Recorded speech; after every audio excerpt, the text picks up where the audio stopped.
Hello students, I am Ahad Hussain, your chemistry teacher. Hope you are very well. So this is your 7th lecture of P block for class 11th. After understanding the physical properties of carbon family, we move to chemical properties in last lecture, in which we have some part covered.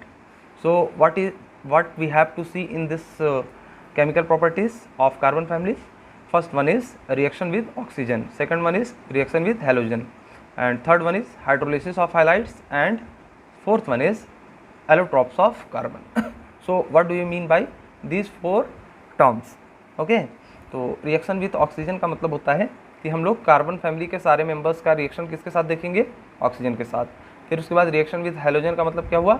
जो halogen होता है fluorine, chlorine, bromine, iodine, एस्टाडीन, इन सारी चीज़ों की reaction हम किसके साथ देखेंगे? कार्बन फैमिली के साथ। कार्बन फैमिली में कौन आता है?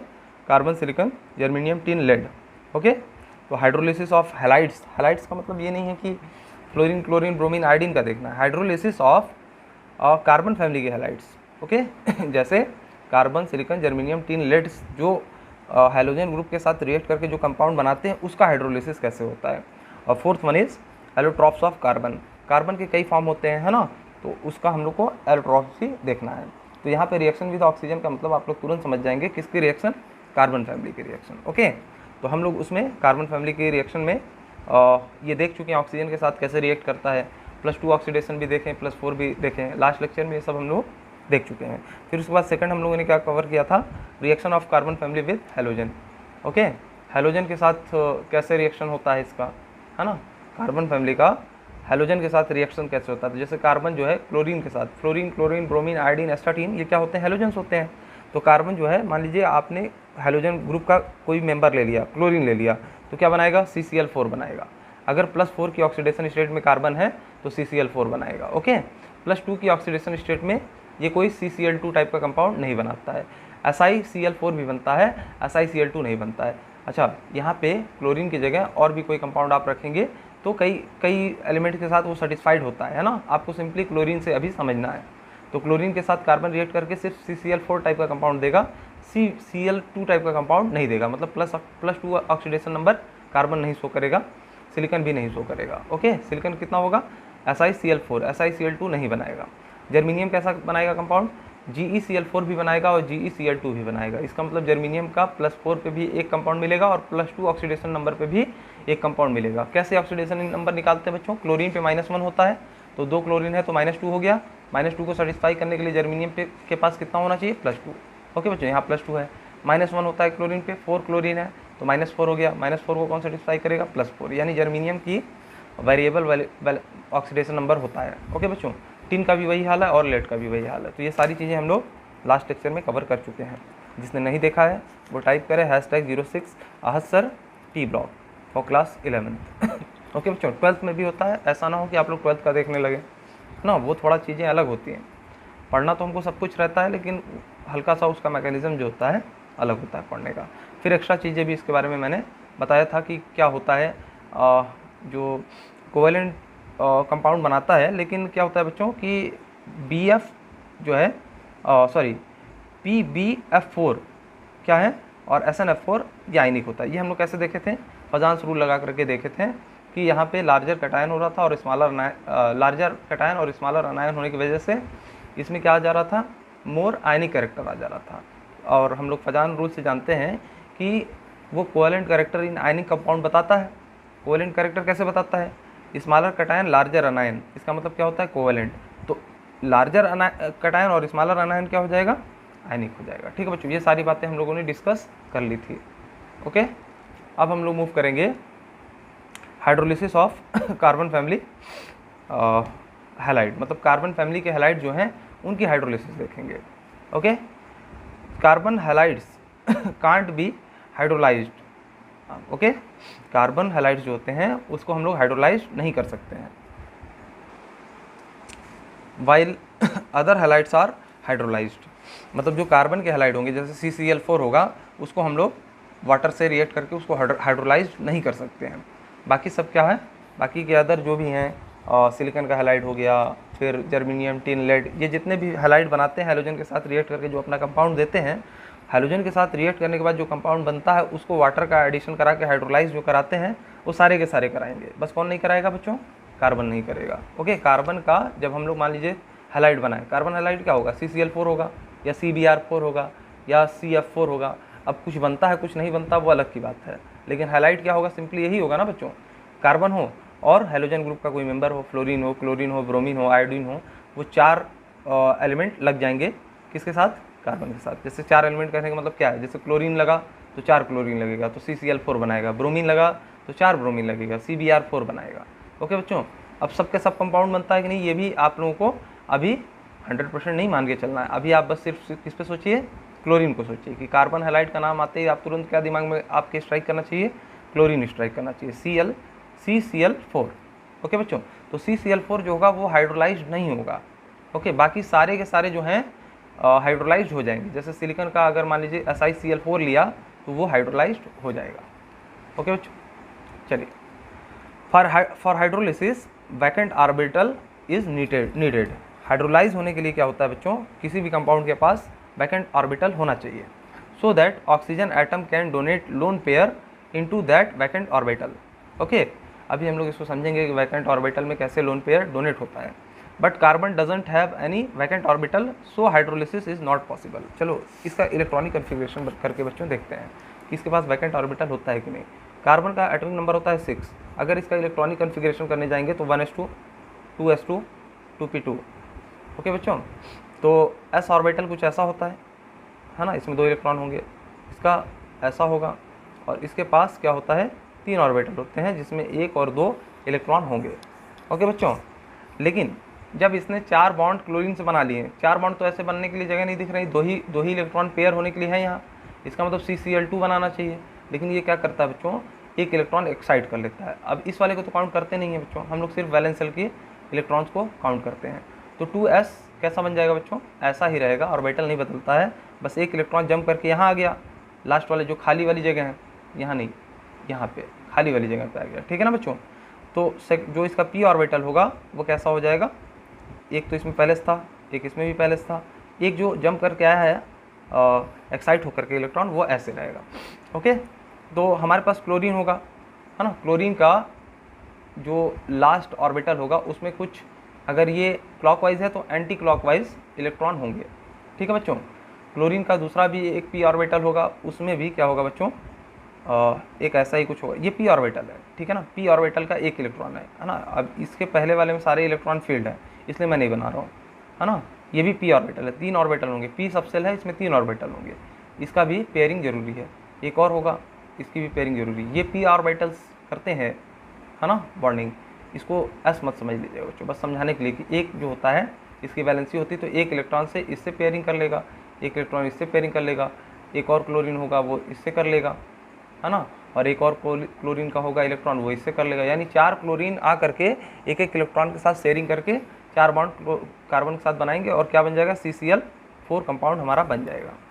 अब बच्चों आप देखिए, जब हमारे पास CCl4 बन गया, अब CCl4 बन गया तो मतलब क्या है कि कार्बन की जो ऐसा कुछ स्टेट था, देखिए S में 1 इलेक्ट्रॉन थे, पेयरिंग होने के बाद 2 हो गए, P में इसमें तीनों में 1 इलेक्ट्रॉन थे, पेयरिंग होने के बाद सब क्लोरीन से पेयर होने के बाद चारों पेयर्ड हो गए। इसका मतलब अब इसके पास 2 में 2s होता है, 2p होता है, तो 2s भी भर गया, 2p भी भर गया। 2d तो होता नहीं है बच्चों, अगर d होता तो यहाँ पे वैकेंट ऑर्बिटल पड़ा होता, है ना, लेकिन 2d होता ही नहीं है। थर्ड जो होता है सेल, यानी थर्ड पीरियड होता है, उससे हम लोग का d सब सेल स्टार्ट होता है। ठीक है ना बच्चों, सेकंड सेल में कोई भी d ऑर्बिटल नहीं होगा या d सब सेल नहीं होगा। ओके बच्चों, इतनी बात समझ में नहीं आई तो बस इतना समझिए बच्चों, है ना, कि जो कार्बन होता है इसके पास वैकेंट ऑर्बिटल नहीं होता है, क्योंकि इसके पास सिर्फ 2 ही सेल होते हैं और सेकंड सेल में ये कम्प्लीटली क्लोरीन के साथ बॉन्ड बना चुका है और उसके पास कोई d ऑर्बिटल फ्री नहीं है। लेकिन सिलिकॉन के केस में देखिए क्या होगा, सिलिकॉन का कितना होगा एटॉमिक नंबर? 14। ओके, 14 होगा बच्चों, Si का 14 होगा। इसकी इलेक्ट्रॉनिक कन्फिग्रेशन लिखने गए तो 1s2, 2s2, 2p6, 3s2, 3p, 2 2 4 6 10 दोबारा 3p2। ओके बच्चों, अब देखिए यहाँ तक तो हमको सोचना ही नहीं है, हम वैलेंस शेल की बात करते हैं। तो वैलेंस शेल कुछ ऐसा रहेगा, इसका ऑर्बिटल कुछ ऐसा रहेगा, ये 3 का S है और 3 का P कैसा होगा बच्चों, ऐसा होगा। P में कितने इलेक्ट्रॉन है, 2 इलेक्ट्रॉन है। ओके बच्चों, अब ये 4 बॉन्ड बना नहीं सकता है, इसको तो SiCl2 ही बनाना चाहिए, लेकिन क्या होता है बच्चों, एक इलेक्ट्रॉन जंप करके इस वाले ऑर्बिटल में आ जाता है और इसका एक्साइटेड इलेक्ट्रॉन होने के बाद अपने एक्साइटेड सेल में या सब सेल में जाने के बाद, सेल नहीं एक्साइटेड सब सेल में जाएगा। इसकी कंडीशन देखिए, 2 इलेक्ट्रॉन पहले से थे, एक इलेक्ट्रॉन जंप किया, जंप करके यहाँ चला आया। अब ये 4 बॉन्ड क्लोरीन के साथ बना सकता है, मान लीजिए 1 क्लोरीन, 2 क्लोरीन, 3 क्लोरीन, 4 क्लोरीन, इसका 1 इलेक्ट्रॉन, चारों का 1 इलेक्ट्रॉन इसमें आ करके इसके साथ बॉन्डिंग कर लेगा और क्या बना लेगा बच्चों, SiCl4। ओके, सिलिकॉन टेट्राक्लोराइड बना लेगा। अब बच्चों इसके पास क्या वैकेंट ऑर्बिटल है, तो हाँ है। वैकेंट ऑर्बिटल कैसे होता है बच्चों, देखो 3 में S भी होता है, P भी होता है और यहाँ 3D है लेकिन 0 है, उसमें कोई इलेक्ट्रॉन नहीं है। यानी कि इसके बाद क्या होगा बच्चों, 3D जो होगा उसमें 5 ऑर्बिटल होते हैं, 1 2 3 4 5 ऑर्बिटल फ्री हैं। इसका मतलब इसके पास वैकेंट ऑर्बिटल है, इसमें कोई लोन पेयर अगर डोनेट करना चाहे तो सिलिकॉन क्या करेगा, एक्सेप्ट कर लेगा। CCl4 बनाने के बाद भी, CCl4 बनाने के बाद तो उसकी ये वाली सारी चीज़ें फिल हो गई, 3S 3P सब फिल हो गया, लेकिन जो 3D है वो वैकेंट है। तो D सब सेल कहाँ से स्टार्ट होता है बच्चों, 3rd पीरियड से, यानी सेल नंबर अगर 3rd है तभी D आएगा। इसलिए सिलिकॉन में क्या होता है, लोन पेयर एक्सेप्ट करने की टेंडेंसी होती है और ये हाइड्रोलाइज हो सकता है। वाटर में ऑक्सीजन पे क्या होता है बच्चों, देखो 1 ऑक्सीजन रहता है, 2 हाइड्रोजन रहता है और हम जानते हैं इसका 2 लोन पेयर बचा रहता है। ऑक्सीजन पे 1 ही लोन पेयर ये डोनेट कर सकता है। SiCl4 को मतलब इसके पास जो वैकेंट ऑर्बिटल होगा सिलिकॉन में, ये 1 ही लोन पेयर डोनेट करेगा, 2 लोन पेयर नहीं कर सकता कोई भी एलिमेंट, कोई भी कंपाउंड, ठीक है ना बच्चों। किसी भी कंपाउंड में कोई एलिमेंट अगर है जो इलेक्ट्रॉन डोनेट करना चाहता है इलेक्ट्रॉन पेयर, तो 2 लोन पेयर नहीं डोनेट करेगा, 1 लोन पेयर मतलब 2 इलेक्ट्रॉन को ही डोनेट कर सकता है, ठीक है बच्चों। उसी को कोऑर्डिनेट बॉन्ड कहते हैं। बात समझ में आ रही होगी बच्चों। तो सिलिकॉन के पास कौन सा ऑर्बिटल फ्री था, D सबसेल के ऑर्बिटल फ्री थे जिसमें वो लोन पेयर ले सकता था। कार्बन क्यों नहीं बना पा रहा है, क्योंकि कार्बन के पास D ऑर्बिटल होता ही नहीं है, ठीक है ना बच्चों। चलिए, अगर इतना समझ गए तो आप समझ लीजिए कि बहुत ही अच्छी चीज़ समझ गए, और इतना नहीं समझ में आया तो बस इतना जान लीजिए कि कार्बन क्या नहीं कर पाएगा, हाइड्रोलाइज नहीं हो पाएगा, क्योंकि उसके पास वैकेंट ऑर्बिटल नहीं है। ओके, चलिए इन carbon family 3rd period onward, तीसरे पीरियड से आगे की तरफ क्या होता है, ऑल गेट हाइड्रोलाइज्ड, मतलब तीसरे पीरियड से और उसके बाद वाले 3rd पीरियड में कौन आएगा, फर्स्ट में कौन होता है बच्चों, हाइड्रोजन और हीलियम होता है, कार्बन फैमिली का कोई भी मेंबर नहीं होता। 2nd पीरियड में कौन सा मेंबर आता है, सिर्फ कार्बन आता है। 3rd पीरियड में सिलिकॉन, 4th में जर्मेनियम, 5th में टिन और 6th में लेड आता है, कार्बन फैमिली का मेंबर, ठीक है। यानी कि कार्बन फैमिली के जो मेंबर्स हैं, यानी कार्बन खुद कहाँ से स्टार्ट होता है, 2nd पीरियड से, और 2nd पीरियड वाले हाइड्रोलाइज नहीं होते हैं बच्चों। कोई भी एलिमेंट आप उठा लीजिएगा हाइड्रोलाइज नहीं होगा। तो 3rd पीरियड से हाइड्रोलिसिस की जो प्रोसेस है, हाइड्रोलाइसिस की जो प्रोसेस वो स्टार्ट होती है। ओके, तो 3rd पीरियड में कौन आता है, सिलिकॉन, जर्मेनियम, टिन, लेड। तो सिलिकॉन, जर्मेनियम, टिन, लेड जो है 3rd, 4th, 5th, 6th के जो रेस्पेक्टिव एलिमेंट्स हैं, ये हाइड्रोलाइज हो सकते हैं आफ्टर फॉर्मिंग द हैलोजन, है ना।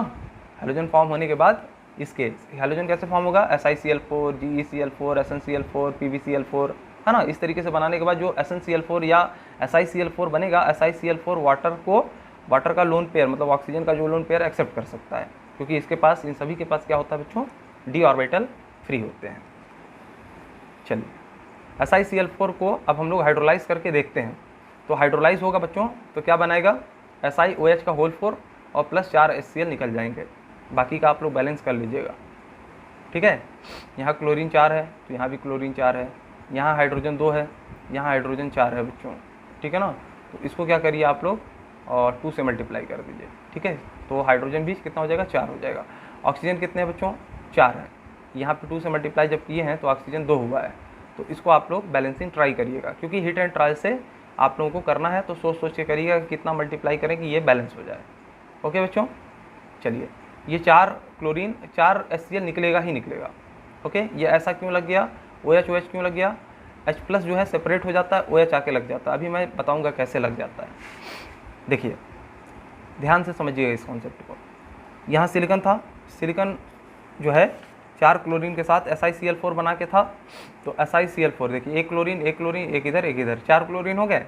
अब इसके पास D ऑर्बिटल ना, इधर भी खाली रहेगा, इधर भी खाली रहेगा, इधर भी मतलब कई इसके पास 5 ऑर्बिटल होंगे, पांचों फ्री होंगे डी ऑर्बिटल, उसमें से एक ऑर्बिटल ले लेंगे जिसमें ये दोनों इलेक्ट्रॉन वाटर के आ सके, ठीक है। तो एक ऑर्बिटल हम दिखा सकते हैं ऐसे, ठीक है ना, यानी इसके पास कुछ ऑर्बिटल फ्री हैं, उसमें लोन पेयर लेने के लिए ये तैयार है। अब जो भी डायमेंशन मिलेगा, जिस भी एंगल से उसको इलेक्ट्रॉन डोनेट करना होगा, वो सब अलग की बातें हैं, केमिकल बॉन्डिंग में हम लोग इस चीज़ को अच्छे से पढ़ेंगे। अब ये वाटर का जो ऑक्सीजन पे 2 लोन पेयर होता है, एक नीचे भी होगा, लेकिन उससे मतलब नहीं, एक ही लोन पेयर डोनेट करेगा, ये लोन पेयर इसको देता है, ठीक है बच्चों। ये समझ में आया। वैकेंट ऑर्बिटल में दिया SiCl4 के। अब SiCl4 में जब वैकेंट ऑर्बिटल में इसने इलेक्ट्रॉन दिया, तो इलेक्ट्रॉन लेने वाला स्पीसीज क्या हो जाएगा, नेगेटिवली चार्ज, इलेक्ट्रॉन देने वाला स्पीसीज क्या हो जाएगा, पॉजिटिवली चार्ज। ये बात समझ में आई। देखिए यहाँ भी 4 क्लोरीन जुड़ा है सिलिकॉन के साथ, इसने क्या किया है, इलेक्ट्रॉन पेयर को डोनेट किया है इसको, इसकी वजह से इस पर नेगेटिव चार्ज आया और इस पर पॉजिटिव चार्ज आया और दोनों बंध गए। लेकिन एक दिक्कत ये हो गई बच्चों, ऑक्सीजन पे पॉजिटिव चार्ज स्टेबल नहीं होता है, क्योंकि ऑक्सीजन बहुत ज़्यादा इलेक्ट्रोनेगेटिव एलिमेंट होता है, ये इलेक्ट्रॉन को लेना चाहता है, ठीक है ना। दिया, क्यों दिया, इसका रीज़न है बच्चों, वाटर क्या होता है, एम्फोटेरिक इन नेचर होता है, वो H+ डोनेट करता है इसलिए एसिड है, और लोन पेयर डोनेट करता है इसलिए वो बेस भी है। तो इसका क्या होता है बच्चों, ये एसिड के साथ भी रिएक्ट कर सकता है, बेस के साथ भी रिएक्ट कर सकता है, वाटर के पास स्पेशल टेंडेंसी होती है ये, ठीक है ना। वाटर के बारे में हम लोग बहुत कुछ पढ़ेंगे अभी आगे, ठीक है। तो लोन पेयर दिया, इस पर नेगेटिव चार्ज, इसके वैकेंट ऑर्बिटल में जैसे ही लोन पेयर दिया, इस पर नेगेटिव आ गया, इस पर पॉजिटिव आ गया, और इस पर पॉजिटिव स्टेबल नहीं है, तो ये क्या करेगा, ऑक्सीजन ये जो बॉन्डेड है हाइड्रोजन से ना, इसका दोनों इलेक्ट्रॉन ये ले लेगा, एक अपना एक हाइड्रोजन का, दोनों इलेक्ट्रॉन है ना, उसको ले लेगा और ये न्यूट्रलाइज हो जाएगा। ओके बच्चों, एक अपना था, इसकी वजह से तो इस पे कोई फर्क नहीं आएगा, एक जो हाइड्रोजन वाला भी छीन लेगा, उसकी वजह से ये न्यूट्रलाइज हो जाएगा। ध्यान से समझिए, एक एक कॉन्सेप्ट में बता रहा हूँ, है ना। तो फिर उसके बाद क्या होगा बच्चों, अगर ये इलेक्ट्रॉन ले लेगा तो ये H+ के फॉर्म में बाहर निकल जाएगा, ठीक है ना, H+ के फॉर्म में बाहर निकल जाएगा, ठीक है। तो SiCl Cl Cl OH बनेगा, है ना। और क्लोरीन जो होता है एक अच्छा लिविंग ग्रुप होता है, क्या होता है, एक अच्छा लिविंग ग्रुप होता है। क्लोरीन भी इलेक्ट्रोनेगेटिव होता है, यहाँ से इलेक्ट्रॉन ये वाला उड़ा ले जाएगा, अपना ये वाला बॉन्ड जो है ये उड़ा ले जाएगा, यानी Cl- के फॉर्म में निकल रहा है और H+ के फॉर्म में निकल रहा है, और यहाँ लग कौन गया, OH लग गया, ठीक है ना। देखिए यहाँ से Cl निकल गया और यहाँ OH लग गया, ठीक है ना, बाकी क्लोरीन तीनों बचे हुए हैं, ठीक है। और HCl हमारा अलग से, ये वाला Cl और ये वाला जो H+ निकला है वो HCl बना लिया। ध्यान से समझ गए होंगे, एक बार और मैं रिपीट कर दे रहा हूँ। सिलिकॉन टेट्राक्लोराइड में एक सिलिकॉन के ऊपर वैकेंट ऑर्बिटल था, सेंट्रल एटम से मतलब होता है वैकेंट ऑर्बिटल में, वाटर आया, अपना लोन पेयर डोनेट किया, लोन पेयर जैसे ही डोनेट किया सिलिकॉन पे माइनस चार्ज आ गया, है ना, और ऑक्सीजन पे प्लस आ गया। ऑक्सीजन प्लस वाला जो है स्टेबल नहीं होता है, तो ये क्या किया, हाइड्रोजन वाला भी इलेक्ट्रॉन लेकर के इसको H+ के फॉर्म में निकाल दिया। और क्लोरीन ने क्या किया, ये वाला बॉन्ड तोड़ करके, इस पर माइनस आ गया था ना, ये वाला अपना इलेक्ट्रॉन लेकर के वो भी निकल गया, यानी Cl- के फॉर्म में निकला और H+ के फॉर्म में निकला। अब जैसे ये Cl- के फॉर्म में निकलेगा, ये न्यूट्रलाइज हो जाएगा। मान लीजिए ये वाला इलेक्ट्रॉन ये इसका छीन लिया क्लोरीन, तो इस पर पॉजिटिव आना चाहिए, और नेगेटिव पहले से था, पॉजिटिव नेगेटिव मिल करके न्यूट्रलाइज हो जाएंगे ना। तो यहाँ पे SiCl Cl Cl और OH बचा, क्योंकि यहाँ से H+ चला जा चुका है और यहाँ से Cl- जा चुका है, यानी कि इस कंपाउंड पे कोई चार्ज नहीं होगा, और SiCl3 और OH यहाँ पे बन जाएगा, ठीक है बच्चों। और साथ में क्या निकलेगा, जो Cl- निकला और H+ निकला वो HCl बना लेगा, ठीक। अब देखिए क्या होगा एक और इसके पास वैकेंट ऑर्बिटल है ना, उस वैकेंट ऑर्बिटल में एक और वाटर आकर के क्या करेगा, अपने इलेक्ट्रॉन को फिर से देगा, तो इस पर माइनस चार्ज आएगा और वाटर के ऑक्सीजन पे प्लस चार्ज आएगा, तो फिर वही प्रोसेस होगा। ऑक्सीजन पे प्लस चार्ज स्टेबल नहीं होता है ना। मान लीजिए यहाँ पे आकर के उसने डोनेट किया, सोचिए दूसरा, यहाँ पे अब क्या लग चुका है, OH लग चुका है ना, इस बार आप OH बना लीजिए। देखिए ऐसे SI, यहाँ Cl था, यहाँ Cl था और यहाँ Cl था, और हाइड्रोलाइज होने के बाद क्या हो गया था बच्चों, यहाँ OH लग गया था। अभी भी तो इसके पास वैकेंट ऑर्बिटल है, एक वाटर का मॉलिक्यूल आएगा, इसके पास लोन पेयर और होता है, ये दूसरा वाटर का मॉलिक्यूल है, सेम नहीं है, बहुत सारे वाटर के मॉलिक्यूल प्रेजेंट होंगे ना, ये लोन पेयर डोनेट करेगा। अच्छा, तो क्या होगा बच्चों, नेक्स्ट स्टेप में सिलिकॉन पे माइनस चार्ज आ जाएगा, ठीक है ना। OH इधर लगा है, क्लोरीन क्लोरीन क्लोरीन, और यहाँ पे जो है वाटर क्या होगा, ऐसे बना लें वाटर को, कोई दिक्कत बच्चों, कोई दिक्कत नहीं। लोन पेयर जैसे ही दिया, इस पर पॉजिटिव चार्ज आ गया और ये जुड़ गया इसके साथ, है ना। इसने इलेक्ट्रॉन दिया और इसने नेगेटिव चार्ज गेन किया, इसने पॉजिटिव गेन किया और ये जुड़ गए। लेकिन ऑक्सीजन पे पॉजिटिव चार्ज स्टेबल नहीं होता है, ये क्या करेगा, इसका फिर से ले लेगा और इसको H+ के फॉर्म में निकाल देगा, ठीक है। बात समझ में आई बच्चों? H+ के फॉर्म में निकला, इस पे माइनस है तो ये क्लोरीन एक और निकल जाएगा, यानी कि Cl- निकल जाएगा यहाँ पे और सिलिकॉन पे कोई भी चार्ज नहीं हो जाएगा।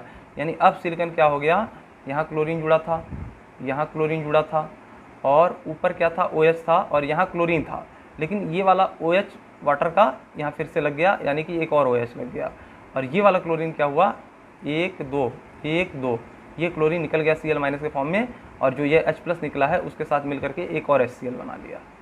ठीक है बच्चों, यानी दूसरा HCl बन गया। इसी तरीके से तीसरा बनेगा, तीसरा निकलेगा, है ना, तीसरा OH यहाँ जुड़ जाएगा, चौथा OH यहाँ जुड़ जाएगा और 4 HCl इसमें से निकल जाएंगे टोटल, इसमें से जो ये वाला SiCl4 दिख रहा है, यानी कि ये 4 बार में, इस 4 स्टेप में ये रिएक्शन हाइड्रोलिसिस की होगी। ठीक है बच्चों, अगर इतनी बात नहीं समझ में आई तो बस इतना याद रखिए कि सिलिकॉन टेट्राक्लोराइड में से यहाँ से Cl, यहाँ से Cl, यहाँ Cl, यहाँ Cl, 4 Cl- निकलेंगे और 4 OH- जो है जुड़ करके इसको न्यूट्रलाइज कर देंगे। ठीक है ना, यानी SiOH4 बन जाएगा। ठीक है, अब 4 Cl- निकले हैं तो वाटर में से 4 OH- भी तो आए, यहाँ 4 वाटर रहेगा। ठीक है ना, अगर आप डायरेक्ट सोचिए तो अब 4 OH- इस पर लग गए तो 4 H+ भी तो निकला, तो 4 H+ 4 Cl- के साथ रिएक्ट करके क्या बना लेगा, 4 HCl बना लेगा, वही हमको यहाँ दिख रहा है और साथ में SiOH4 मतलब सिलिकॉन के साथ 4 OH जुड़ जाएंगे। बात समझ में आई क्या हुआ, सिलिकॉन टेट्राक्लोराइड वाटर के साथ रिएक्ट करके सिलिकॉन टेट्रा हाइड्रोक्साइड देता है प्लस 4 HCl निकलता है, यही हाइड्रोलिसिस रिएक्शन होती है किसकी, सिलिकॉन हैलाइड की, यानी सिलिकॉन क्लोराइड की। बहुत डीप में बताया बच्चों, अगर कंफ्यूज हो गए हों तो कोई भी दिक्कत हो बच्चों तो पूछिएगा ज़रूर, है ना, मैं आप लोगों को क्लियर कर दूंगा। इतना डीप पढ़ाने का कोई मतलब ज़्यादा नहीं है, लेकिन मैं चाहता हूँ कि जो बच्चे पढ़ रहे हों वो हर सब कुछ ध्यान से अभी से समझें, है ना, स्ट्राइक करता बच्चों, इससे माइंड आप लोग का डेवलप करेगा।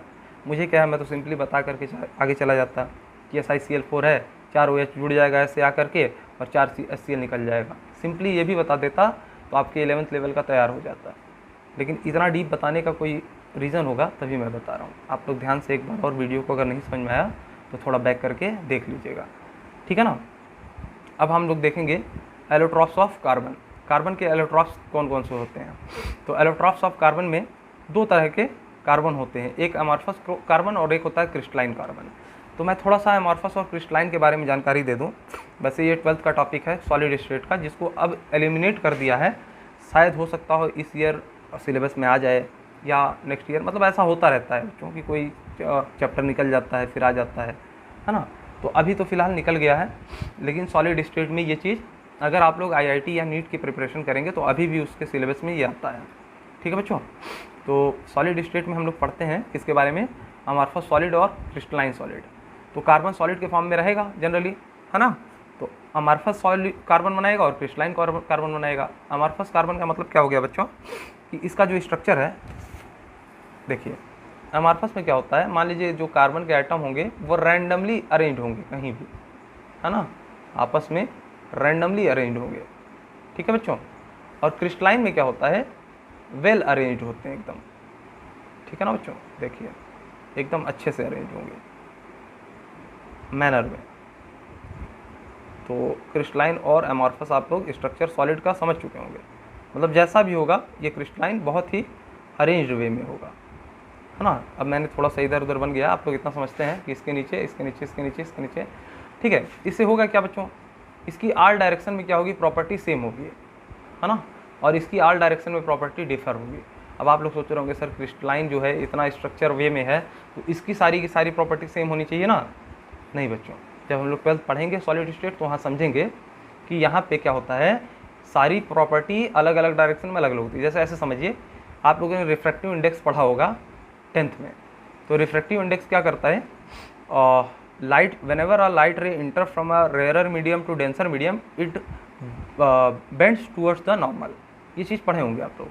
And whenever a light ray enter from a denser medium to rarer medium it bends away from the normal, ये सब पढ़े होंगे ना बच्चों। तो रिफ्रैक्टिव इंडेक्स में फ़र्क आ जाता है, किसमें, क्रिस्टलाइन वाले सॉलिड में, और अमॉर्फस सॉलिड में हर डायरेक्शन में रिफ्रैक्टिव इंडेक्स की वैल्यू सेम होती है।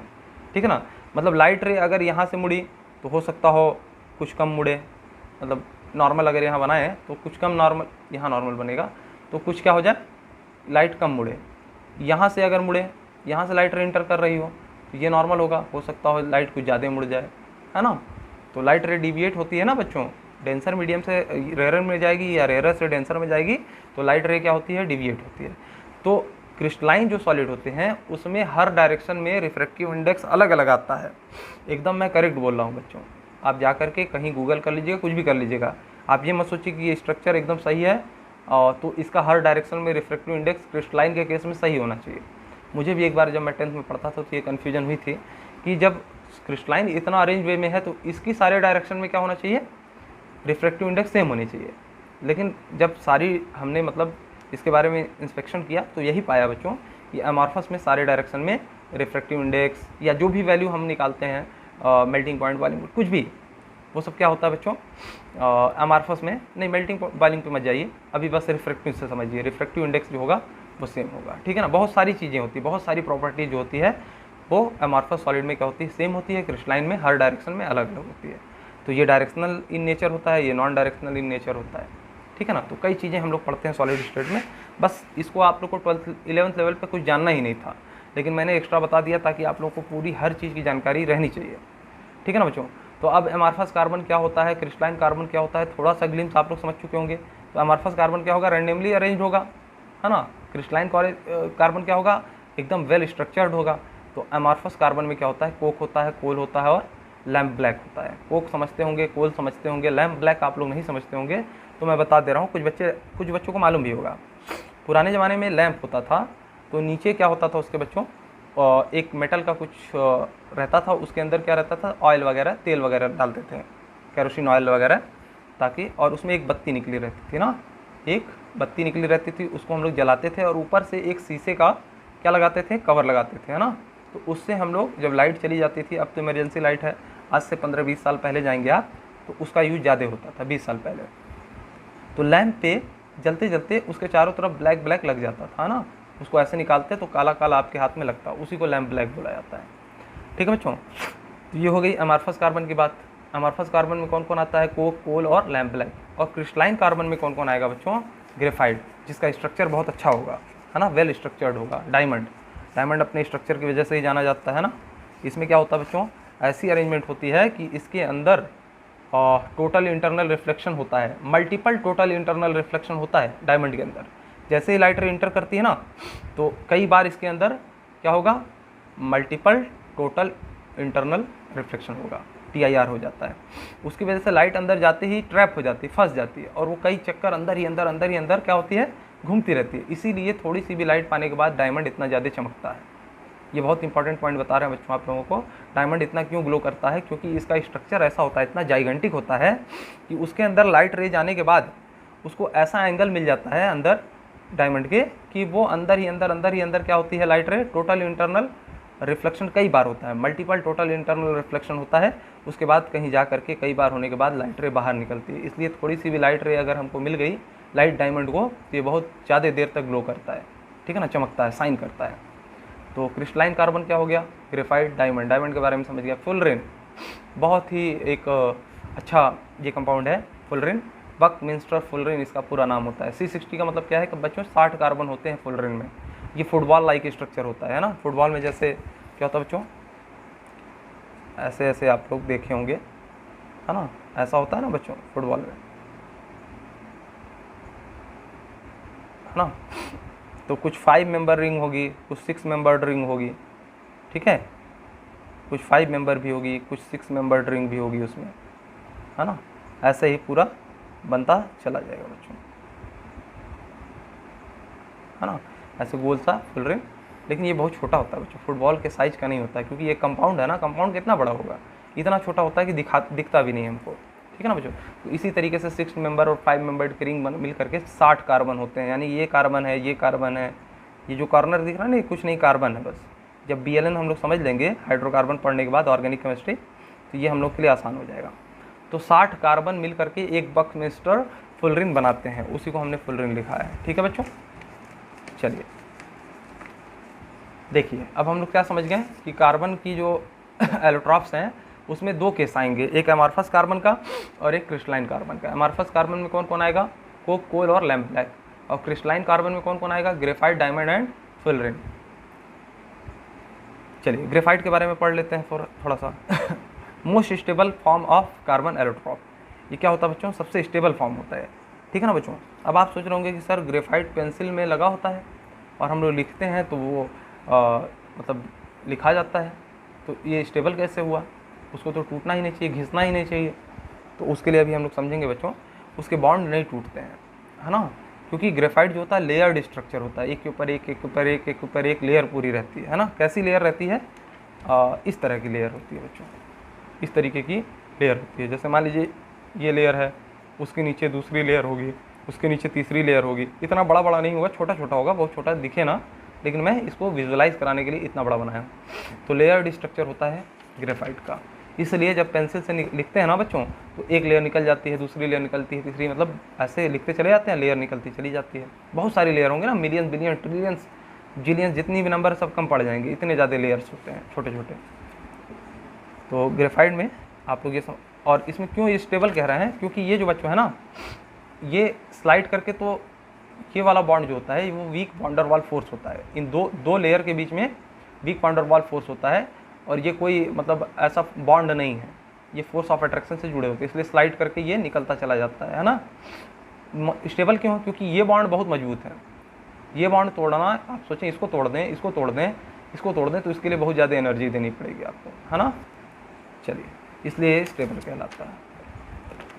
एक एक पॉइंट का रीज़न मैं बता रहा हूँ बच्चों, जो भी ध्यान से पढ़ने वाले बच्चे हैं आप लोग इस चीज़ पे ज़्यादा फोकस करेंगे, जो मैं छोटी छोटी चीज़ें बता रहा हूँ, क्योंकि ये इतना सिंपल वे में एक्सप्लेन करना, इसको सभी लोग नहीं करते हैं, जनरली छोड़ देते हैं। चलिए, फुलरिन क्या होता है, purest form of carbon allotrope. Graphite क्या है, सबसे ज़्यादा स्टेबल है, मतलब मजबूत बॉन्ड होता है इसका। और प्योरेस्ट कौन है, कौन है, फुलरिन। प्योरेस्ट कौन है, फुलरिन। मतलब सबसे ज़्यादा कार्बन किस में प्रेजेंट होंगे, अगर देखा जाए प्योरिटी वाइज, परसेंटेज वाइज, तो फुलरिन में होगा। और सबसे ज़्यादा मजबूत किसका होगा, ग्रेफाइट का होगा। तो अभी आप लोग कहेंगे बच्चों डायमंड का सर सबसे ज़्यादा होता है, वो सबसे स्टेबल है, उसका मेल्टिंग पॉइंट तो सर 4000 डिग्री सेंटीग्रेड चला जाता है। तो बच्चों आप लोग एक चीज़ जान लीजिए, डायमंड जो होता है ना, वो उसमें कोई लेयर्ड स्ट्रक्चर नहीं होती है। आप लोग का भी कहना सही है, लेकिन उसमें कोई लेयर्ड स्ट्रक्चर नहीं होती कि स्लाइड कर जाएगा वो, लेकिन उसको उसके बॉन्ड को तोड़ना ग्रेफाइट के बॉन्ड के तोड़ने से कम एनर्जी देनी पड़ती है। लेकिन इतना जाइगेंटिक स्ट्रक्चर होता है किसका, डायमंड का, कि उसको हम लोग को मेल्ट करने पे बहुत ज़्यादा टेम्परेचर देना पड़ता है। ठीक है ना बच्चों। तो आप लोग ये कंफ्यूज मत होइएगा कि आप बोलें कि सबसे स्टेबल फॉर्म कौन है कार्बन का, तो आप बोलें डायमंड। बहुत से बच्चे ऐसी गलती कर देते हैं, नहीं, graphite is the stable form किसका, कार्बन एलोट्रॉप का। ओके, डायमंड मजबूत होता है, उसका भी अभी हम लोग पढ़ेंगे क्यों ऐसा होता है। फुलरिन क्या होता है, प्योरेस्ट होता है। अब एमॉर्फस कार्बन में कोक, कोल और लैम्प ब्लैक। कोक क्या होता है, when graphite is burned in presence of air Coke is formed. जब ग्रेफाइट को एयर की प्रेजेंस में जला दिया जाए तो क्या बन जाता है, कोक बन जाता है। और कोल क्या होता है, when graphite is burned in absence of air. Air की एब्सेंस रखिए और जला दीजिए किसको, कोल को, क्या बन जाएगा, किसको, ग्रेफाइट को जला दीजिए एयर की एब्सेंस में, तो क्या बन जाएगा, कोल बन जाएगा। ओके बच्चों, ये दोनों चीज़ समझ गए आप लोग। Lamp black, lamp black when graphite is completely burned, मतलब ग्रेफाइट को पूरी कम्प्लीटली बर्न करने का मतलब है कि ऑक्सीजन की सफिशिएंट मात्रा दे दी जाए, सफिशिएंट अमाउंट में ऑक्सीजन इसको प्रोवाइड करा दिया जाए जलाते समय। Then the ash which is left behind is called lamp black. जो लैम्प के शीशे के चारों तरफ जो क्या हो जाता है, एश लग जाता है, उसी को हम लोग लैम्प ब्लैक कहते हैं। ठीक है बच्चों, कोक, कोल और लैम्प ब्लैक तीनों समझ लिए। कोक का मतलब ऑक्सीजन की प्रेजेंस में जलाना है, किसको, ग्रेफाइट को। ऑक्सीजन की एब्सेंस में किसको जलाना है, ग्रेफाइट को, तो क्या बन जाएगा, कोल बन जाएगा, है ना। और लैम्प ब्लैक कब बनता है बच्चों, जब हम लोग कम्प्लीटली बंद करते हैं और राख बच जाती है। तो अभी आप कुछ लोग सोचेंगे बच्चों कि कोल सर कैसे बन जाता है, ग्रेफाइट बिना ऑक्सीजन के कैसे जल जाता है। अरे बच्चों, उसको हीट करोगे ना, कुछ तो निकलेगा, ग्रेफाइट में से कुछ तो इम्प्योरिटी निकलेगी, वो इम्प्योरिटी निकलने के बाद जो बचेगा वही क्या हो जाएगा, कोल हो जाएगा। ठीक है बच्चों, इस तरीके से समझ लीजिए आप। मैं शॉर्ट में लिखता हूँ ताकि आप लोग ज़्यादा से ज़्यादा समझ सकें, जितना मैं समझा रहा हूँ उतना समझ सकें। नहीं तो पढ़ाने के लिए तो अभी पी ब्लॉग में इतना लेंदी कर दूँ कि जहाँ पे आप लोग का लेक्चर 12 लेक्चर में ख़त्म हो, वहाँ 20 लेक्चर लगाना पड़ जाए हमको। तो मैं हर चीज़ इतना ज़्यादा नहीं जाता हूँ कि बच्चे कन्फ्यूज हो जाएँ और उनको समझ में थोड़ा सा आए। मैं उतना ही इफ़ेक्टिव स्टडी आप लोग से चाहता हूँ कि आप लोग जितना पढ़िए उतना दिमाग में आप लोग के जाए, और एक्स्ट्रा तो मैं बताता ही हूँ हर चीज़। ठीक है ना। चलिए, हमारे पास कार्बन के जो एलोट्रॉप्स थे वो कौन कौन से थे? कोक, कोल और लैम्प ब्लैक। अब क्रिस्टलाइन कार्बन के जो आपको एलोट्रॉप्स मिलेंगे कार्बन के वो कौन कौन से होंगे? ग्रेफाइट और डायमंड्स और बकमिंस्टर फुलरेन। ओके, चलिए तो ग्रेफाइट के बारे में पढ़ लेते हैं। ग्रेफाइट और डायमंड अभी ज़्यादा इंपॉर्टेंट है, और बकमिंस्टर फुलरेन को आप लोग 10th में पढ़े होंगे। नहीं पढ़े होंगे तो 10th की बुक उठाइए, उसमें बकमिंस्टर फुलरेन के बारे में पूरा दिया हुआ है ना बच्चों। तो यहाँ पे हम लोग को ग्रेफाइट और डायमंड के बारे में मेनली देखना है। ग्रेफाइट का स्ट्रक्चर मैंने बता दिया है ना। 6 मेंबर्ड रिंग क्या होगी? वो एक क्या बना लेगा? प्लेनर पूरा बॉन्ड बना लेगा। मतलब एक ये जो दिख रहा है 6 मेंबर की रिंग, वो कई रिंग से जुड़ी होगी, है ना बच्चों। और एक जो कार्बन होता है वो 3 बॉन्ड बनाता है। अब यहाँ कहेंगे सर 2 ही बॉन्ड है, नहीं तो ये इसके इधर भी होगा ना बच्चों। यहाँ भी 3 बॉन्ड बनेगा, यहाँ भी 3 बॉन्ड बनेगा, यहाँ भी 3 बनेगा। कोई भी कार्बन उठाएंगे आप 3 बॉन्ड देखेंगे, है ना। अब ये कई बच्चे इतना सोच लेंगे कि सर एकदम लास्ट वाला कार्बन क्या करेगा। बच्चों उतना नहीं जाना है, बस ये जानिए कि अगर 99.9999% उसमें जो कार्बन है वो 3 बॉन्ड बनाते हैं, तो इसलिए इसको क्या बोलेंगे कि कार्बन 3 बॉन्ड बनाता है ग्रेफाइट में। अब 0.000 इनफाइनाइटेसिमली स्मॉल एक आध कार्बन जो है कॉर्नर वाला अगर 3 बॉन्ड नहीं बनाएगा, तो आप ये मत सोचिए कि वो 3 बॉन्ड नहीं बनाता है। ठीक है, एक पॉइंट क्लियर है। चलिए, तो ये ग्रेफाइट का रिंग जो है, कार्बन के 6 मेंबर्ड रिंग कई ऐसे जुड़ जाएंगे तो ग्रेफाइट का एक लेयर तैयार होगा, फिर दूसरा, फिर तीसरा, मतलब ऐसे ही मिलियन बिलियंस ट्रिलियंस जो है ग्रेफाइट की जो लेयर्स दिख रही है वो एक के ऊपर एक, एक ऊपर एक, एक ऊपर एक चढ़ती है, तब जाकर के छोटा सा पेंसिल का वो बनता है अंदर वाला पार्ट। ठीक है, अब यही क्या होता है बच्चों, एक दूसरे के ऊपर से स्लाइड कर जाता है। अच्छा, 3 बॉन्ड बनाने का मतलब क्या है बच्चों? चौथा वाला क्या है? इलेक्ट्रॉन फ्री है ना। चौथा वाला इलेक्ट्रॉन फ्री है, एक यहाँ फ्री है, एक यहाँ फ्री है, एक यहाँ फ्री है, एक यहाँ फ्री है। मतलब क्या बच्चों, ये इधर से पूरा इलेक्ट्रॉन मूव कर सकता है ना, सब में रहेगा फ्री, है ना। कहीं फ्री रहेगा, मतलब कहीं डबल बॉन्ड है, कहीं सिंगल बॉन्ड है, कहीं डबल बॉन्ड है, कहीं सिंगल बॉन्ड है। इसका मतलब क्या है ना बच्चों, ऐसे आप लोग को नहीं समझ में आएगा। अगर हम ये डबल बॉन्ड बनाते हैं, ये सिंगल बनाते हैं, ये डबल बनाते हैं, ये सिंगल बनाते हैं, ये डबल, ये सिंगल, ये डबल, इसी तरीके से ऊपर चल जाते हैं, ये सिंगल होता है, ये डबल होता है, ये सिंगल, ये डबल, इस तरीके से बॉन्ड बनाते हैं, तो आप लोग को ज़्यादा अच्छे समझ में आता है। लेकिन ये जो होता है बच्चों, ये समझना जरूरी है कि इलेक्ट्रॉन फ्री है ना। इस ऑर्बिटल में इलेक्ट्रॉन यहाँ से यहाँ, यहाँ से यहाँ ऐसे मूव कर सकता है, मतलब पूरा कॉन्जुगेटेड सिस्टम है, और इलेक्ट्रॉन डिलोकलाइज्ड है। मतलब इलेक्ट्रॉन क्या है? रेजोनेंस हो रहा है बच्चों, इलेक्ट्रॉन मूव कर रहा है एक जगह से दूसरे जगह पे। इसीलिए तो ग्रेफाइट में इलेक्ट्रिसिटी पास हो जाती है और डायमंड में नहीं हो पाती है बच्चों, क्योंकि डायमंड 4 बॉन्ड बनाता है, उसके पास फ्री इलेक्ट्रॉन, पाई इलेक्ट्रॉन है ही नहीं कि मूव कर सके। इसके पास पाई इलेक्ट्रॉन होते हैं। अगर हम पाई बॉन्ड बना के दिखाते हैं तो आप लोग आसानी से समझ जाते हैं। ठीक है बच्चों, इसको इमेजिन कर लीजिए, आप लोग थोड़ा गूगल कर लीजिए, विकीपीडिया पे जाइए, गूगल आप सर्च करिए, आपको ग्रेफाइट के स्ट्रक्चर के बारे में थोड़ा आइडिया वहाँ से मिल जाएगा। यहाँ से मैंने जितना पॉसिबल था बता दिया, है ना। चलिए थोड़ा सा बता ही देते हैं, नहीं तो ना ही मुझे चैन आएगा पूरा बताए, और ना ही आप लोगों को चैन आएगा। कुछ पढ़ने वाले अच्छे बच्चे होते हैं तो अच्छा लगता भी है सब कुछ बताने में, है ना। आप लोग बस डेडिकेटेड रहिए पढ़ाई के लिए, बाकी की टेंशन मेरे ऊपर छोड़ दीजिए। मैं कोई भी ऐसा पॉइंट आप लोगों के सामने से नहीं गुजरने दूंगा जो आपको ना आता हो, है ना। अब सब कुछ आप एक बार में सीख नहीं लेंगे, थोड़ा थोड़ा मेहनत आपको रेगुलर करनी होगी, है ना। एक बार पढ़ने पे अगर कोई बच्चा 60% 70% सीख जाता है तो इसका मतलब बहुत सीख गया। अब देखिए, एक लेयर है ग्रेफाइट की, मान लीजिए बहुत बड़ी लेयर होगी, उसको हमने 4 मेंबर्ड रिंग में दिखा दिया है, 4 रिंग में 6 मेंबर्ड की दिखा दिया है। दूसरा भी ऐसे होगा, एक के ऊपर एक होगा, इसके बीच में वीक वान डेर वाल फोर्स लगेगा, उसी से जुड़ा होगा।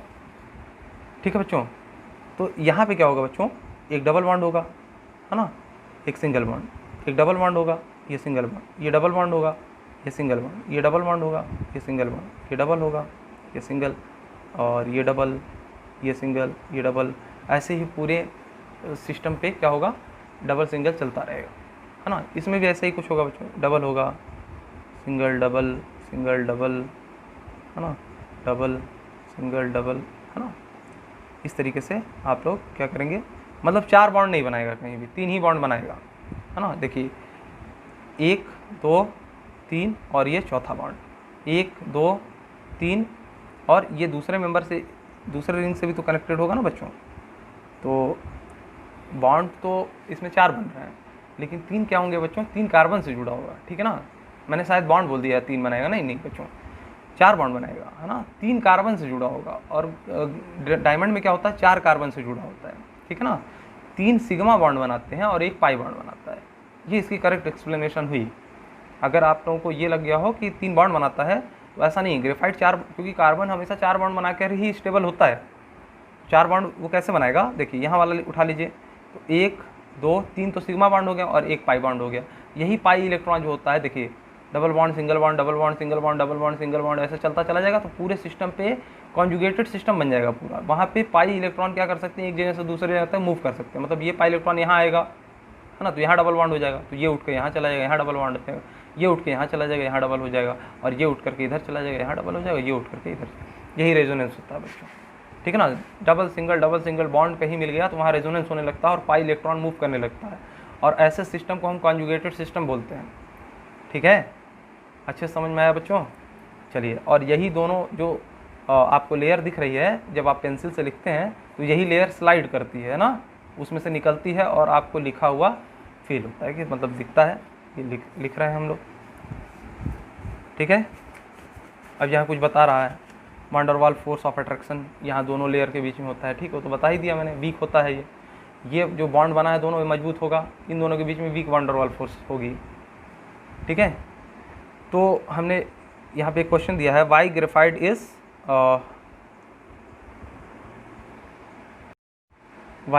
Is considered better lubricant than oil. अब देखो बच्चों, ग्रेफाइट का एक बहुत अच्छा यूज बताने जा रहे हैं, इसको आप लोग सोच लो क्यों लुब्रिकेंट बढ़िया माना जाता है। ग्रेफाइट एक बढ़िया लुब्रिकेंट है ऑयल के मुकाबले। तो बच्चों, लुब्रिकेंट का मतलब क्या है, सिंपली जैसे आप कोई मशीन चलाते हैं, या कोई भी आप ले लीजिए, जैसे शटर ले लीजिए, कोई दुकान का शटर है, उसको ऊपर नीचे करने के लिए आप ग्रीसिंग करते हैं ना साइड में उसके किनारे, ताकि वो आसानी से स्लाइड कर सके, उसके बीच में फ्रिक्शन कम रहे, हमारा शटर ख़राब ना हो। कोई मान लीजिए आप साइकिल चला रहे हैं, तो साइकिल के जो धुरी होती है उसके अंदर जो छर्रा होता है उसके अंदर क्या डालते हैं आप लोग, ऑयल डालते हैं, मोबिल वगैरह डालते हैं, ताकि वो अच्छे से स्लाइड हो सके, मतलब अच्छे से हमारा पहिया घूमे, फ्रिक्शन ना ज़्यादा लगे। या कोई भी मशीन, पंखा है, पंखे के जो नाचता है, जब अंदर आप जाएंगे तो उसके भी अंदर क्या है, ऑयलिंग करते हैं आप। तो ऑयलिंग क्यों की जाती है, ताकि उसके अंदर मतलब लुब्रिकेंट होगा ऑयल जो है ना, तो वो क्या करेगा, फ्रिक्शन को कम कर देगा और आपका मशीन अच्छे से वर्क करेगा, ठीक है। अब क्या होता है बच्चों, कहीं कहीं फैक्ट्रियों में बहुत ज़्यादा टेम्परेचर पे काम करना पड़ता है ना, 3000-4000 डिग्री सेंटीग्रेड पे काम करना पड़ता है। तो अब अगर ये सिंपल मोबिल ले जाकर डालेंगे तो 3000 डिग्री सेंटीग्रेड पे आपको लगता है ये मोबिल रुक पाएगा, ये तो इवेपरेट हो जाएगा, है ना। अब सोचिए कि क्यों हम लोग ग्रेफाइट का यूज करते हैं।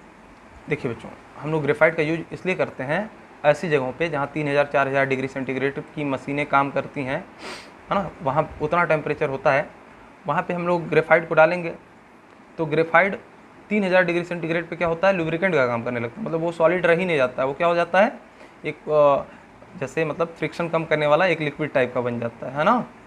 अब वहाँ पे वो इवेपरेट नहीं होगा और अच्छा लुब्रिकेंट बन के काम हमारे सामने रिजल्ट देगा और हमारी मशीनें अच्छे से उस टेम्परेचर पे भी काम कर पाएंगे। That is why graphite is considered better lubricant than any other oil, okay. अब इसके कुछ कैरेक्टरिस्टिक्स जान लेते हैं। Each carbon is in graphite is connected to 3 other carbon. देखिए, यही मैं कहना चाह रहा था, एक कार्बन कितने से जुड़ा है, 1 2 3 कार्बन से। चौथा वाला जो ये दिख रहा ना, ये पाई बॉन्ड होगा, ठीक है, वो 2 ही कार्बन के बीच में तो ये डबल बॉन्ड बन जाएगा। लेकिन एक कार्बन कितने से जुड़ा है, एक कार्बन इधर, एक कार्बन इधर, एक कार्बन इधर, 3 ही कार्बन से एक कार्बन जुड़ा होता है, ठीक है, okay. A single carbon atom has 4 electrons. अगर हम कार्बन देखते हैं, सिंगल कार्बन देखें, तो इसका electronic configuration 1s2 2s2 2p 2 ऐसा होता है। लेकिन हम जानते हैं कि 4 बॉन्ड ये बना सकता है, इसको तो कंसिडर करते नहीं है, तो 4 इलेक्ट्रॉन हम लोग कंसिडर करेंगे ना, कार्बन का बैलेंसी 4 होती है। तो वही कह रहा है, a single carbon atom has 4 electrons to participate in the reaction. सिर्फ 4 इलेक्ट्रॉन नहीं होते, 6 इलेक्ट्रॉन होते हैं, लेकिन 4 ही इलेक्ट्रॉन पार्टिसिपेट कर सकते हैं। टेट्रावैलेंट होता है ना carbon. 3 electrons are used in making 3 sigma bonds. तो देखिए, 3 सिग्मा बॉन्ड बना, पहला बॉन्ड हमेशा सिग्मा होता है, 3 सिग्मा बॉन्ड बना, और चौथा ये जो आपको ये फ्री इलेक्ट्रॉन दिख रहा है वो पाई बॉन्ड बनाएगा, है ना, ओके। तो fourth electron lies in p orbital. तो पी ऑर्बिटल में होता है, ये ऐसा नहीं लिखना चाहिए, फोर्थ इलेक्ट्रॉन पाई बॉन्ड बनाता है, आप ऐसे कंसिडर कर लीजिए ना। तो 3 सिग्मा एंड 1 पाई बॉन्ड लिख लीजिएगा, है ना। चलिए, पी ऑर्बिटल में तो लाई करता ही करता है, वो भी सही है, कोई गलत नहीं है। देखिए 1s2 2s2 2p2 है ना, तो 3 इलेक्ट्रॉन तो बॉन्डिंग में सब पार्टिसिपेट कर लिया। चौथा वाला पी में है, 1 इलेक्ट्रॉन पी ऑर्बिटल में है, ये भी सही है, और जो मैं कह रहा हूँ वो भी सही है ना। चौथा वाला कौन सा बॉन्ड बनाएगा? पाई बॉन्ड बनाएगा। या चौथा वाला इलेक्ट्रॉन कहाँ है? पी ऑर्बिटल में है। पी ऑर्बिटल में है तभी तो उसने शेयरिंग करके फिर पाई बॉन्ड बना लिया, ठीक है। चलिए, each carbon atom has 3 sigma bond, so it is sp2 hybridised. अब मैंने ये बताया था बच्चों कि कार्बन जब 4 बॉन्ड बनाता है तो चारों सिग्मा होते हैं, तो ये क्या होगा? 1 सिग्मा 2 सिग्मा 3 सिग्मा 4 सिग्मा, यानी 1s और 3p, sp3 हाइब्रिडाइज हो जाता है ना, sp3 हाइब्रिडाइज हो जाता है। कार्बन कभी अगर 3 बॉन्ड बनाता है, 3 सिग्मा बॉन्ड बनाता है ना बच्चों, एक इधर दूसरा, एक इधर कार्बन से जुड़ा होगा, एक हाइड्रोजन एक डबल बॉन्ड बना ले, है ना, ऐसे समझिए। Carbon double bond carbon hydrogen, real structure बना दे रहे हैं थोड़ा सा इसका, ऐसे देखिए, ठीक है। इसमें क्या है बच्चों, एक कार्बन 1 2 3 सिग्मा बॉन्ड बनाया है, सिग्मा बॉन्ड मजबूत होता है, पाई बॉन्ड वीक होता है, ये भी ध्यान रखिएगा। ये भी क्या है, 1 2 3 सिग्मा बॉन्ड बनाया है, सॉरी ये 1 2 3 सिग्मा बॉन्ड इसने बनाया है, 1 2 3 सिग्मा बॉन्ड इसने बनाया है, एक पाई बॉन्ड बनाया है दोनों ने। तो पाई बॉन्ड को हाइब्रिडाइजेशन में कंसिडर नहीं किया जाता है। 1s और 2p, यानी इसका हाइब्रिडाइजेशन क्या हो जाएगा? sp2, क्योंकि इसने 3 सिग्मा बॉन्ड बनाया है, ओके, इसका भी sp2 हाइब्रिडाइजेशन हो जाएगा। लेकिन अगर 4 सिग्मा बॉन्ड बना देना बच्चों, इस वाले केस में, मीथेन के केस में क्या होता है? 4 सिग्मा बॉन्ड होता है, तो यहाँ पे हाइब्रिडाइजेशन कितनी हो जाती है? 1s और 3p, sp3। अगर कार्बन कार्बन डबल बॉन्ड की जगह ट्रिपल बॉन्ड हो गया तो एक ही हाइड्रोजन की जगह है। अब बताइए इसका हाइब्रिडाइजेशन कितना है, इसका कितना? तो देखिए 1 सिग्मा 2 सिग्मा, यानी 1s और 1p, तो ये sp हाइब्रिडाइज हो जाएगा, ये भी sp हाइब्रिडाइज हो जाएगा कार्बन, ठीक है। तो each carbon atom has 3 sigma bond, अगर 3 सिग्मा बॉन्ड है तो इसका हाइब्रिडाइजेशन कितना होगा? sp2, तो ये sp2 हाइब्रिडाइज होगा। आगे हाइब्रिडाइजेशन का केस जब हम लोग केमिकल बॉन्डिंग में पढ़ेंगे तो वहाँ देखेंगे कि लोन पेयर अगर होता है तो उसको भी हम लोग काउंट करते हैं, है ना। लेकिन कार्बन के पास कोई लोन पेयर बचा नहीं होता है, आप लोग जानते हैं 3 बॉन्ड बनाने के बाद क्या होगा?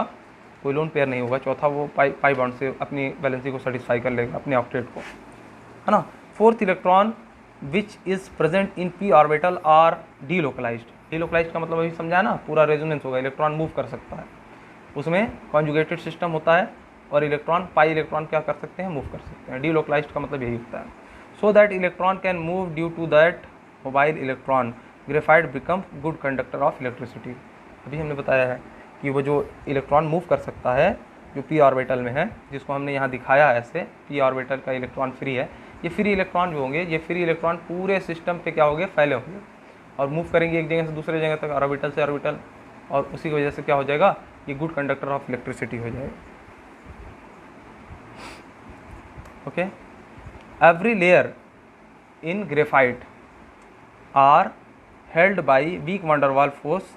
अभी हमने ये भी बताया कि एक लेयर के पास दूसरा लेयर, दूसरे तीसरा लेयर, सब लेयर के बीच में कौन सी फोर्स होती है? Weak van der Waals force. अच्छा, ये दोनों किस फोर्स से जुड़े होते हैं? कोवेलेंट बॉन्ड से जुड़े होते हैं, यहाँ फोर्स नहीं, कोवेलेंट बॉन्ड से जुड़े होते हैं ये कार्बन अंदर। लेकिन 2 लेयर के बीच में कौन सा फोर्स लगता है? वंडरवाल। वंडरवाल फोर्स क्या होता है बच्चों? कमजोर होता है, वीक होता है। लेकिन कोवेलेंट बॉन्ड क्या होता है? ये कंपैरेटिवली बहुत स्ट्रांग होता है वंडरवाल फोर्स से, आयनिक बॉन्ड और मजबूत हो जाता है। लेकिन कहीं कहीं पे कोवेलेंट का स्ट्रक्चर इतना ज़बरदस्त होता है कि वो आयनिक से भी मजबूत हो जाता है। बात समझ में आ गई बच्चों? सारे के सारे लेयर किससे हेल्ड होंगे, किससे जुड़े होंगे? Weak van der Waals force of attraction से जुड़े होंगे। ग्रेफाइट के सारे लेयर एक दूसरे से वीक वंडरवाल फोर्स से जुड़ी होती है। Therefore layer can slide over each other so it is slippery. तो ग्रेफाइट क्या होता है? स्लिपरी होता है, क्योंकि लेयर एक दूसरे पे स्लिप कर सकती हैं। ड्यू टू दिस स्लिपरीनेस, है ना, nature, graphite is used as lubricant. बात आप लोगों को 100% क्लियर हो गई होगी।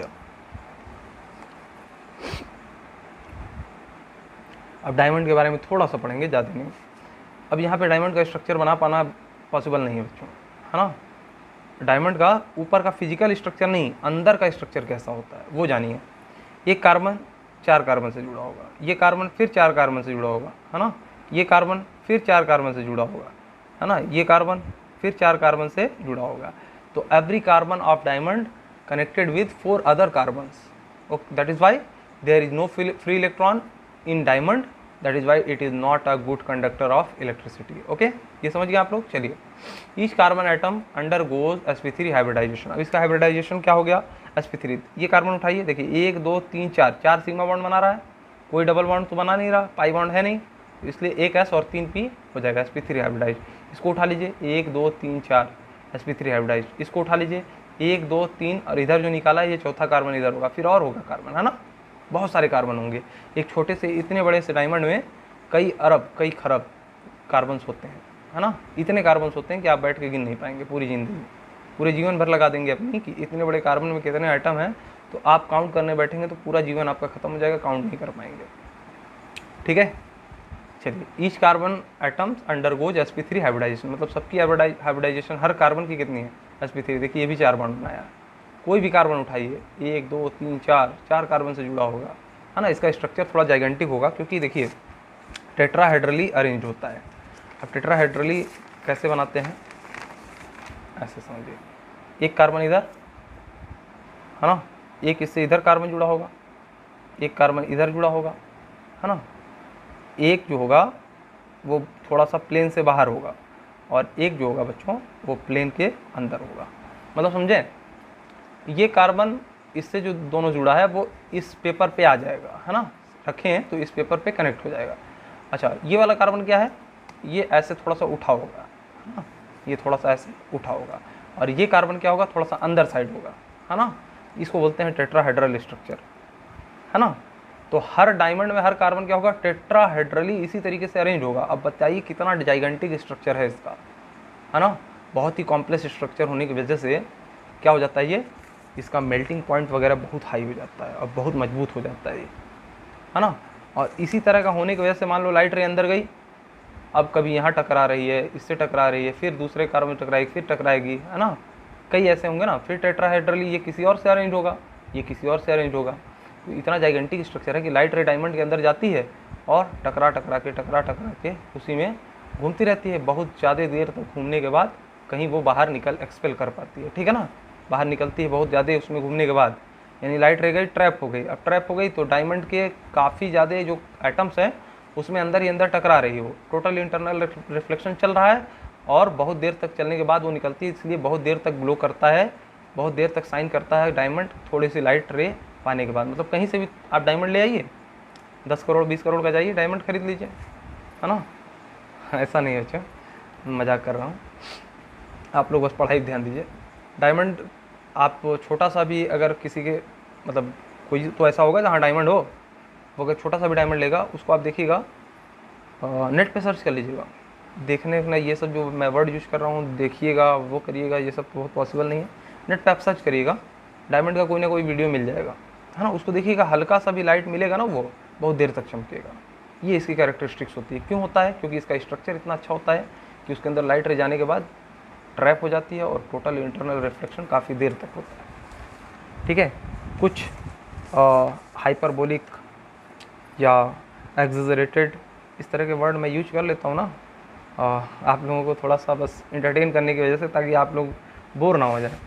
इतना लेंदी कर दिया हूँ मैं, मुझे कम से कम 10 मिनट पहले इसको स्टॉप कर देना चाहिए था, लेकिन बच्चों अब क्या बताएं, ऐसा कॉन्सेप्ट आ गया, बस लास्ट है, आप लोग 2 मिनट और बर्दाश्त कर लीजिए, हो जाएगा सब कुछ, ठीक है। तो each carbon atom undergoes sp3 hybridisation, समझ गए। A single carbon atom linked to 4 other carbon atom, एक कार्बन 4 कार्बन से अटैच्ड है ना। 3D giant structure, gigantic structure of diamond makes it hard.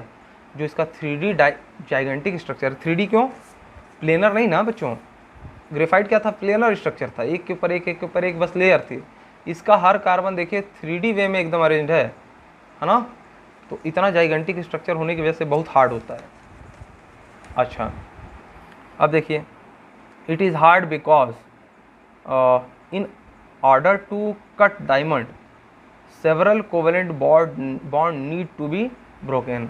अगर आप डायमंड को कट करना चाहें ना बच्चों, तो इतना ज़्यादा कार्बन बॉन्ड को आपको क्लीव करना पड़ेगा कि बहुत ज़्यादा उसको मतलब एनर्जी लगानी पड़ेगी, है ना, वो होगा नहीं। चलिए, since no mobile electron in diamond so it is poor conductor of electricity. अब हम जान चुके हैं कि जब ये चारों का चारों इलेक्ट्रॉन अपने बॉन्ड बनाने पे लगा दिया है सिग्मा बॉन्ड, तो पाई इलेक्ट्रॉन बचे ही नहीं इसके पास, तो मूव कहाँ से कर पाएंगे, इसमें रेजोनेंस तो हो ही नहीं पाएगा। रेजोनेंस होने के लिए पाई इलेक्ट्रॉन के मूव करने के लिए कॉन्जुगेटेड सिस्टम चाहिए। कॉन्जुगेटेड सिस्टम कब बनता है, जब single bond, double bond, single bond ये इस तरीके से एक वेल मैनर्ड वे में जुड़ा हो। ऐसा ना हो बच्चों कहीं पे आप ऐसा समझ लीजिए कि कार्बन सिंगल बॉन्ड, है ना, double bond, single bond, double bond, ठीक है, फिर डबल बॉन्ड आ जाए, फिर सिंगल बॉन्ड आ जाए, इस तरीके का कहीं हो तो इसको आप रेजोनेंस मत समझ लीजिए होगा, है ना।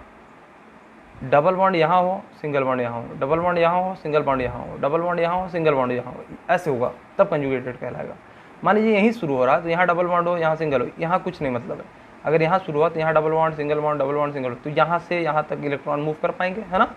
जहाँ तक इस तरीके का अरेंजमेंट मिल जाएगा, double bond, single bond, double bond, single bond, वहाँ तक इलेक्ट्रॉन मूव कर सकते हैं। तो ये बहुत हो गया बच्चों आज का लेक्चर लेंदी हो गया, ठीक है ना। और जिसको भी थोड़ी बहुत भी डाउट होगी बच्चों, वो मुझे लिखिएगा ज़रूर कि सर ये टॉपिक ये वाला नहीं समझ में है। मैं हर चीज़ समझाऊंगा बच्चों, लेकिन आप लोग को थोड़ा सा सपोर्ट यही करना है कि मुझे बता देना है कि सर ये नहीं समझ में आया, मैं दूसरे तरीके से समझाऊंगा, है ना। बहुत ही लो लेवल पे जा कर के समझाता हूँ। जितना मैंने आज पढ़ाया है उसको मैं चाहता तो आधे घंटे 25 मिनट में जल्दी कवर करा देता, लेकिन इतने छोटे छोटे टॉपिक जो आप जानते हैं मुझे एक्सप्लेन करने की आदत है। मैं नहीं चाहता हूँ कोई भी बच्चा एक पैसे का भी डाउट रहे, है ना। जब हम लोग क्वेश्चन आंसर करने बैठेंगे तो ऐसा नहीं होना चाहिए कि किसी के मन में डाउट आ रहा है, कॉन्सेप्ट नहीं आ रहा है। 100% बच्चों आप लोगों को कॉन्सेप्ट मैं ऐसा पढ़ाऊँगा कि आप लोग क्वेश्चंस को कर ले जाएँ, ठीक है। पढ़ाई करते रहिए, लॉकडाउन का फ़ायदा उठाइए। आप लोग को स्कूल जाना नहीं है, टाइम ही टाइम है, तो बैठ करके अगर आपका आज का लेक्चर जो है 1 घंटे के लगभग हो गया तो इतना आप लोग मैनेज कर लीजिएगा बच्चों। कभी कभी ऐसा होगा, मैं ज़्यादातर कोशिश करता हूँ 35-40 मिनट में ही रोक दूँ, लेकिन कभी कभी मजबूरी हो जाती है कि अब कवर कराना था, बीच में रोक देता तो उतना मज़ा नहीं आता। ठीक है बच्चों, पढ़ाई करते रहिए, धन्यवाद।